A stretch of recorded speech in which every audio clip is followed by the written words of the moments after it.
A very warm welcome to all of you dear students. This is our English book Daffodils for class 5th.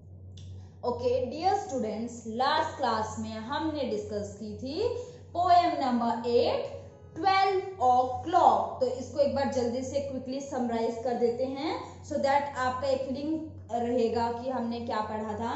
तो poem में एक child क्या बोल रहा है कि उसकी मदर उसको कहती हैं, वो अपनी मदर से टाइम पूछता है कि क्या टाइम हो रहा है. तो उसकी मदर कहती हैं कि अभी तो थोड़ा ही टाइम हुआ है और अभी तो मॉर्निंग ही है ना, सिर्फ 12 o'clock हुए हैं.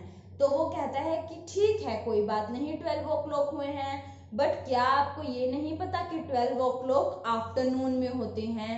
और वो बोलता है, एक इमेजिनेशन वर्ल्ड में जाके इतनी डीपली सोचता है और कहता है कि सिर्फ 12 ही बजे हैं, पर इस टाइम सूरज बिल्कुल सर के ऊपर है, खेत के बिल्कुल सर पे है, बूढ़ी महिला शाम के खाने की तैयारी कर रही है. ठीक है, और मैं ये भी इमेजिन कर सकता हूँ कि धीरे धीरे शाम होती जाएगी और सब कुछ डार्क होता चले जाएगा. उसके बाद एक वो बहुत ही इम्पोर्टेंट क्वेश्चन जिसको हम कह सकते हैं पूछता है अपनी मदर से कि अगर रात में 12 बजते हैं, ठीक है, 12 रात में भी बजते हैं और 12 दिन में भी बजते हैं, ठीक है, अगर रात को 12 बज सकते हैं तो जब 12 बजते हैं तब रात क्यों नहीं होती है ना. कितना सोचने लायक क्वेश्चन. तो ये क्वेश्चन इस पोएम की एंडिंग लाइंस थी. एक क्वेश्चन के साथ इस पोएम को एंड किया गया था और ये इसकी समरी हो गई. और ये पोएम किसने लिखी है? रविंद्रनाथ टैगोर ने लिखी है. ऑलराइट, तो आज हम इसकी बैक एक्सरसाइज डिस्कस करने वाले हैं. स्टार्ट करते हैं. Choose the correct option. तो फर्स्ट क्वेश्चन देखते हैं क्या है. इनमें से सही क्वेश्चन को हमें टिक करना है. The child is talking to his teacher, father और मदर. तो पोएम में जो बच्चा है वो किससे बात कर रहा है? अपनी मदर से. तो मदर को टिक करेंगे और यहाँ साथ में लिखेंगे भी MOTHER, मदर. क्लियर है. Next, what was the child doing in the morning. बच्चा मॉर्निंग में क्या करता है, क्या कर रहा है? तो सुबह बच्चा क्या कर रहा है? स्टडी, प्ले या स्लीप. तो स्टडिंग, प्लेइंग, स्लीपिंग. बच्चा क्या कर रहा है? स्टडी कर रहा है. तो this is the right option. Next part देखते हैं. The sun has reached the edge of this. तो सन कहाँ पहुंच गया? किसके कॉर्नर पे पहुंच गया है? राइस फील्ड, व्हीट फील्ड या कॉर्न फील्ड. तो हमने अभी डिस्कस भी किया था कि वो किसके? चावल के खेत के पास उसके एज पे पहुंच गया. तो rice field is the right answer. और यहां मेंशन भी कर देंगे साथ में rice field, FIELD, rice field. Clear है. Next, the water in the pond looks shiny dash. तो कैसा शाइनी नजर आ रहा है पॉन्ड का वाटर? ब्लू, ब्लैक या व्हाइट. तो ब्लैक नजर आ रहा था ना. क्यों? क्योंकि नाइट होने वाली थी, ऑलमोस्ट सनसेट होने ही वाला था. तो इसीलिए सब कुछ ब्लैक इमेजिन कर रहा था वो चाइल्ड कि बस रात के टाइम क्या होता है, पानी चमकता हुआ ब्लैक कलर का ही दिखाई देता है. ठीक है ना. तो the water in the pond looks shiny black, BLACK, और इसे टिक भी कर देंगे. क्लियर है. नेक्स्ट क्वेश्चन देखते हैं. Right true for T for true और F फॉर फॉल्स स्टेटमेंट. तो सही के लिए हमें T लिखना है, गलत के लिए हमें फॉल्स लिखना है. देखेंगे. The child does not want to read the book anymore. क्या है यहाँ पे इसका मतलब? कि बच्चा अब और ज्यादा किताब नहीं पढ़ना चाहता था. तो इसीलिए वो अपनी मदर के साथ एक स्वीट सा आर्ग्यूमेंट कर रहा है ना. तो ये बात बिल्कुल ठीक है, इसीलिए हम लगाएंगे true. Next, it is morning time when the child is talking to his mother. क्या ये सुबह का टाइम है जब बच्चा अपनी मदर से बात कर रहा है? तो this statement is also true. उसकी मदर कहती है ना कि अभी तो सुबह ही है, मॉर्निंग में बात कर रहा है वो. तो this statement is also true. Next statement देखते हैं, the child wants to think that the shadows are growing lighter. तो चाइल्ड ये सोचना चाहता है कि जो शेडो है वो लाइटर, हल्की हो जाए। नहीं, वो तो ये सोच रहा है कि कैसे सब डार्क हो जाए ताकि वो बता सके कि वो कितने देर से पढ़ रहा है और अब वो और नहीं पढ़ना चाहता। तो वो क्या चाहता है कि ग्रो डार्कर नॉट लाइटर। ठीक है, चाइल्ड ये चाहता है कि शेडो डार्क हो जाए, लाइट नहीं। तो ये स्टेटमेंट हो गई फॉल्स, इसीलिए हम लिखेंगे एफ। नेक्स्ट स्टेटमेंट देखते हैं, the water in the pond in the child's imagination seem to be green. तो बच्चे की इमेजिनेशन में जो पॉन्ड का वाटर था वो ऐसा लग रहा है जैसे वो ग्रीन कलर का हो रहा है। तो ये स्टेटमेंट बिल्कुल गलत है, फॉल्स हो जाएगा। एफ लिख देंगे, क्यों? क्योंकि बच्चा तो क्या चाहता है, क्या इमेजिनेट कर रहा है कि जो वाटर है पॉन्ड का वो कैसा हो जाएगा, ब्लैक। ऑलराइट, नेक्स्ट स्टेटमेंट देखते हैं, neem tree is mentioned in the poem. क्या नीम ट्री की पोएम में कोई बात है? तो नहीं, हमने ऐसा कुछ भी नहीं पढ़ा। तो this statement is also false और हम लगा देंगे एफ। ऑलराइट, आगे डिस्कस करते हैं अ स्टेप अहेड, थोड़ा सा और आगे चलते हैं। शॉर्ट आंसर क्वेश्चन, तो कुछ शॉर्ट आंसर क्वेश्चन हैं, इनको डिस्कस करते हैं। What was the child doing the whole morning? बच्चा सुबह से क्या कर रहा है? तो वो क्या कर रहा है, पढ़ाई कर रहा है सुबह से। तो क्या बोलेंगे, the child had been studying all morning। तो लिखेंगे the child, child, child has been, has नहीं आएगा क्योंकि पास्ट टेंस हो गया, तो हम क्या लगाएंगे, हैड लगाएंगे। ठीक है, द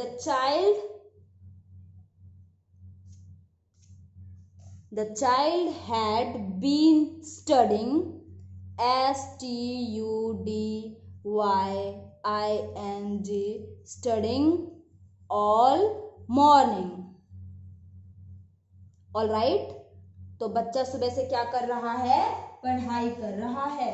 ठीक है, नेक्स्ट क्वेश्चन देखते हैं हम, question number 2, what time on the clock is being discussed. तो घड़ी में क्या समय हो रहा है जिसकी हम बात कर रहे हैं, पोएम में डिस्कशन किया जा रहा है। तो समय हो रहा है 12 बजे, 12 बज गए हैं ना। तो आंसर क्या हो जाएगा, the time being discussed in the poem is 12 o'clock। तो लिखेंगे the time being discussed in the poem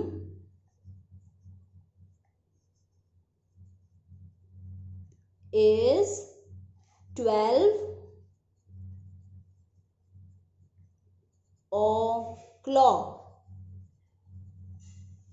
Alright, next देखते हैं, what is the old fisherwoman doing। तो बूढ़ी जो मछुआरिन है वो क्या कर रही है। तो वो क्या कर रही थी, जड़ी बूटियां इकट्ठा कर रही थी खाना बनाने के लिए पॉन्ड के पास से, है ना। The old fisherwoman is collecting herbs by the side of the pond for her supper. Alright, तो लिखेंगे the old के साथ fisher woman is collecting herbs by the side of the pond for her, किस चीज के लिए, सपर, SUPPER। और सपर क्या होता है, शाम का या रात का जो भोजन होता है, डिनर, उसी को हम क्या कहते हैं, सपर कहते हैं। क्लियर है। The old fisherwoman is collecting herbs by the side of the pond for her supper. Alright, next question देखते हैं, long answer questions। तो जो long question है उनके आंसर देखते हैं। What do you think the child likes, day or night? Why? तो आपको क्या लगता है बच्चे को क्या पसंद होगा और क्यों? तो बच्चे को डेफिनेटली नाइट पसंद होगी क्योंकि वो सुबह से पढ़ रहा है और अब सही समय आ गया है कि वो ये सोच सके कि जल्दी से शाम हो जाए ताकि वो अपनी पढ़ाई से छुटकारा पा सके, है ना, ताकि वो अब अपनी पढ़ाई को बंद कर सके। तो लिखेंगे the child like night time as he has to study in the morning, क्योंकि उसे मॉर्निंग में पढ़ना पड़ता है।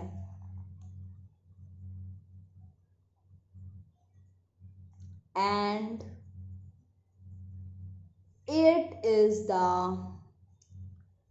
night time when he can let, या फिर थोड़ा छोटा कर लेते हैं क्योंकि स्पेस की कमी है, या फिर एक काम करें, यहाँ एक लाइन ड्रॉ कर लेंगे।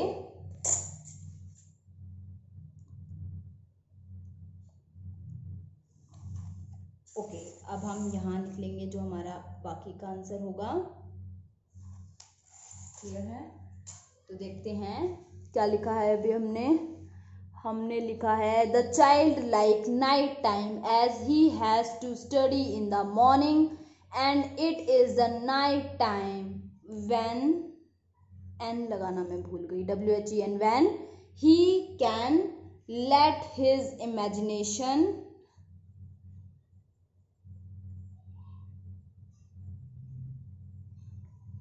टू रन, टू भी नहीं लगाएंगे, ऐसे ही लिख लेते हैं, इमेजिनेशन रन वाइल्ड, यहां लिख लेंगे आप भी, या फिर नोटबुक में भी लिख सकते हैं, ठीक है। He is free to do as he please, मतलब कि रात के समय वो फ्री हो जाता है हर वो काम करने के लिए जो कि वो करना चाहता है। क्लियर है? तो देखेंगे the child like night time as he has to study in the morning, तो बच्चे को रात का समय इसलिए पसंद है क्योंकि वो सुबह उसे पढ़ना पड़ता है, ठीक है। And it is the night time, और ये रात का ही समय होता है, व्हेन, जब, ही can let his imagination run wild, जब वो बहुत सारी चीजों को सोचने के लिए तैयार होता है क्योंकि वो पढ़ाई से फ्री हो जाता है। He is free to do as he please, और वो हर वो काम करने के लिए फ्री हो जाता है जो कि वो करना चाहता है, क्योंकि पढ़ाई के टाइम सिर्फ पढ़ाई करते हैं और मस्ती के टाइम सिर्फ मस्ती। ऑलराइट, नेक्स्ट क्वेश्चन देखते हैं। What are the signs of evening that the child mention, तो बच्चे ने कौन से साइन मेंशन किए हैं इवनिंग के। ओके, हम अब डायरेक्ट पॉइंट में लिख देते हैं। क्लियर है? तो 1 2 3 4 करके हम पॉइंट में लिखेंगे। What are the signs of evening that the child mention, तो कौन से वो साइन थे। सबसे पहले कि सूरज कहाँ है, राइस फील्ड के एज पे पहुंच गया, तो फर्स्ट लिखेंगे the sun setting at the, EDGE होती है एज की spelling, edge of the rice field, ठीक है। सेकंड हम लिख सकते हैं जो ओल्ड वुमेन थी वो भी क्या कर रही थी, अपने खाने को इकट्ठा कर रही थी, रात के खाने के लिए हर्ब्स को इकट्ठा कर रही थी, है ना। तो लिखेंगे the old fisher women gathering herbs for her supper। अच्छा, और क्या हो सकता है? जो शैडो थी वो और ज्यादा डार्क होती जा रही थी, है ना, तो लिखेंगे the shadow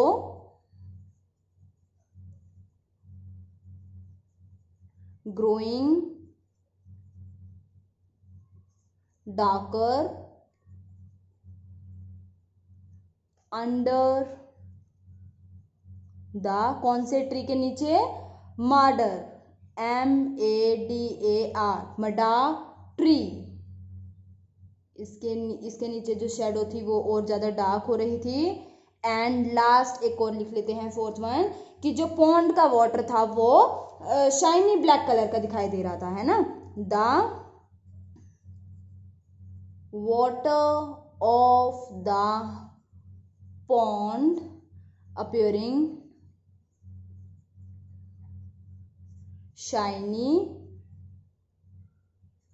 black, shiny black colour का वो दिखाई दे रहा था। तो ये हुई 4 बातें।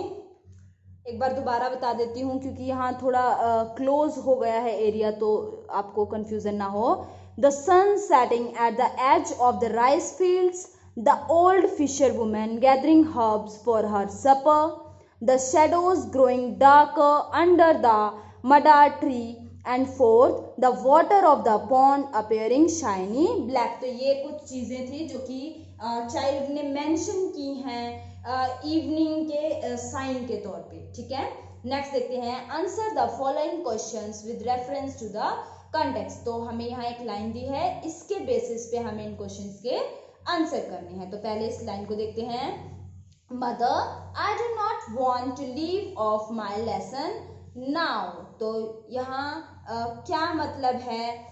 बच्चा क्या कर रहा है? पढ़ाई कर रहा है, और वो अपने मदर को क्या कहता है कि अब बस, अब मैं और नहीं पढ़ना चाहता, मैं बहुत पढ़ लिया, है ना।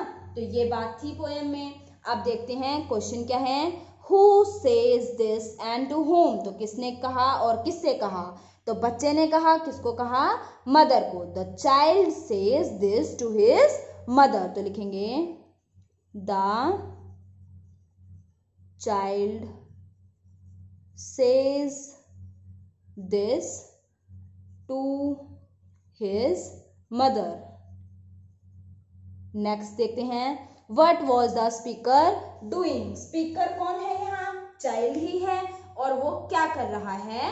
तो चाइल्ड क्या कर रहा है? पढ़ाई कर रहा है सुबह से। तो लिखेंगे The child had been studying, STUDYING, studying all morning। Next, from which poem is this line taken and who is the poet? तो किस लाइन से ली गई, कौन सी पोएम की लाइन है ये, और कौन है इसका पोएट? तो हमें पता है ये लाइन ली है 12 o'clock से, और किसने लिखी है? रविंद्रनाथ टैगोर ने। तो लिखेंगे the line,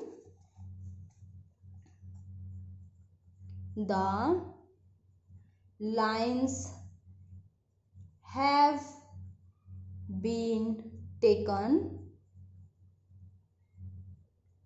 from the poem TWELVE 12 o'clock के क्लॉक बाय, राइटर कौन है या पोएट कौन है? रविंद्रनाथ टैगोर, RABINDRANATH। देखो ऐसे पार्ट्स में लर्न करते हैं हम जब स्पेलिंग्स को, तो इजीली लर्न हो जाते हैं। RABINDRANATH, रविंद्रनाथ, और लास्ट में क्या है? टैगोर। तो लिखेंगे TAGORE, रविंद्रनाथ टैगोर। क्लियर है? तो ये हुई हमारी पोएम कंप्लीट, और नेक्स्ट क्लास में हम इसका वोकैबुलरी सेक्शन डिस्कस करेंगे और ग्रामर सेक्शन भी नेक्स्ट क्लास में डिस्कस करेंगे। आज के लिए आपका क्या होमवर्क रहेगा? सभी जो हमारी एक्सरसाइज थी इसको आप अच्छे से फिल करेंगे, ठीक है, अपनी बुक में फिल करेंगे, साथ में इसे लर्न भी करेंगे। ऑलराइट, नेक्स्ट क्लास में हम वोकैबुलरी सेक्शन और ग्रामर सेक्शन डिस्कस करेंगे, तो आप इसको पहले से प्रिपेयर करके रखेंगे सो दैट आपको भी आइडिया हो कि आपने कितना ठीक से किया है और क्या क्या मिस्टेक्स हैं। Alright, so that's all for today. Thank you and have a nice day.